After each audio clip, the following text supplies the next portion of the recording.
الحمدللہ جی ہم لوگ سکھر پہنچ چکے ہیں۔ تو سکھر پہنچتے ہی تقریباً جو سب سے پہلا ہمارے فون پر رابطہ تھا تو ہم نے کہا کہ پیکج کی تیاری کی جائے۔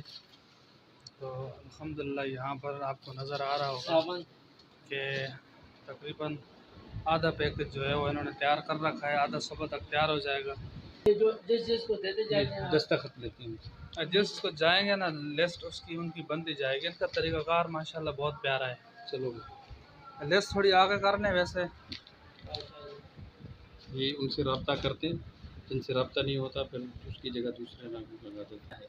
لوگوں کے فصل سارے تباہ ہو چکے ہیں، جہاں چاول کا فصل زیادہ ہوتا ہے وہ سارے کا سارا تباہ برباد ہو گیا۔ ایسے جو ہے وہ زمینیں نظر آ رہی ہیں۔ مکانوں کی کیا صورتحال ہے؟ مکانے جو کچے تھے وہ تو سارے تقریباً گر چکے ہیں۔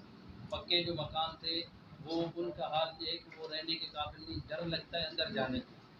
ان میں بھی ابھی پانی کی وجہ سے جو ہے کیڑے مکوڑے اور سانپ وغیرہ نے جو ہے اپنی جگہ بنا لی۔ لوگ جو باہر جب نکل آئے، یہ صرف سکھر ڈویژن کی آپ بات کر رہے ہیں یا اندرون سندھ تمام؟ یہ سکھر ہو گیا، لاڑکانہ ڈویژن ہو گیا، ان دو ڈویژنوں اور بلوچستان جو قریبی علاقہ ہے ہمارے ساتھ، جو ڈیرہ بھٹی ہے یا جو ہے ڈیرہ مراد جمالی ہے، نصیر آباد ہے، سپی تک یہ حالات ایسے ہی۔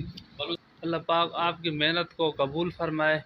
یہ بھائی سکھر جام ابھی ٹھہرے ہیں، یہ وہاں کے حضرات ہیں۔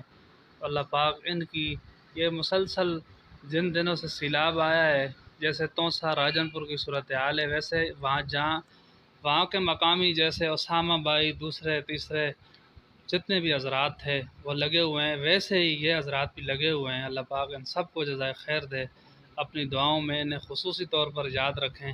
اللہ پاک سب کو جزائے خیر دے۔